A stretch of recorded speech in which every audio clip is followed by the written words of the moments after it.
હાઈસ્કૂલના ધોરણ 9ના વિદ્યાર્થીઓએ તાજેતરમાં મૂળધરી ફ્રૂટ પ્રોડક્ટ લિમિટેડની ઔદ્યોગિક મુલાકાત લીધી હતી। આ મુલાકાત દરમિયાન વિદ્યાર્થીઓએ સોયાબીનમાંથી દૂધ, દહીં અને પનીર કેવી રીતે બને છે તેની પ્રેક્ટિકલ માહિતી મેળવી। કંપનીના ડાયરેક્ટર શ્રી ઇન્દ્રવદનભાઈ અને શ્રી જીપ્સુભાઈએ મશીનરી દ્વારા ઉત્પાદન પ્રક્રિયા વિશે વિગતવાર સમજ આપી।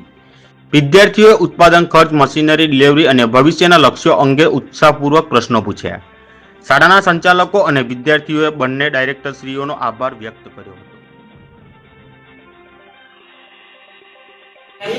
પછી આગળ સહેજ ટેમ્પરેચર આવે એટલે આપણે દૂધ બહાર કાઢી લેવાનું એટલે બધી કડવાશ દૂર થઈ જાય। કડવાશ દૂર થાય અને બીજું તમે પેસ્ચ્યુરાઇઝેશન ભણ્યા છો લુઈ પાસ્ચર, તો એ પ્રમાણે એકદમ ગરમ કરી અને પછી 70 ડિગ્રી કે 60 ડિગ્રી તાપમાને ઠંડુ કર્યું। પહેલાં 100 ડિગ્રીએ ગરમ કર્યું, વરાળ 100 ડિગ્રીને, અને પછી 60 ડિગ્રી ઠંડુ પાણી, એટલે અંદર પછી કોઈ બેક્ટેરિયા કાં કશું રહે નહીં અને પેલી કડવાશ પણ જતી રહે, સાથે પેસ્ચ્યુરાઇઝ દૂધ થઈ જાય।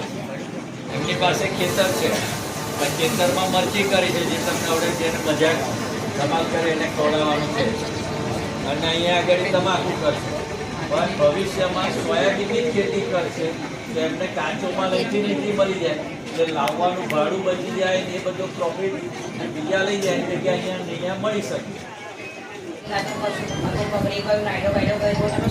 આમાં સ્ટોરેજ રાખીએ 3 કિલો સ્ટોરેજ રાખીએ એમાં હોય। અમારી પાસે 3 થી 4 કિલો સ્ટોરેજ તો અમારી પાસે સોયાબીન મળે। આવેલું ટોપું બનાવેલું 20 દિવસની વેલિડિટી છે, એ 20 દિવસ લગી એક્સપાયર ના થાય। આપણી પાસે છે ને બેચ મશીન છે, અમે બેચ મશીન વાત મારી નાખીએ છીએ।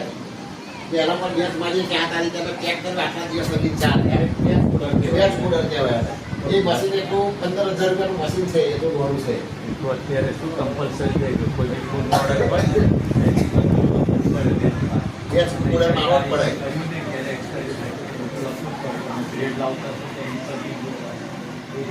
અને આ ચાલુ કરવા માટે આના ફૂડ પ્રોડક્ટનું લાયસન્સ લેવું પડે। લાયસન્સ 20 વાળો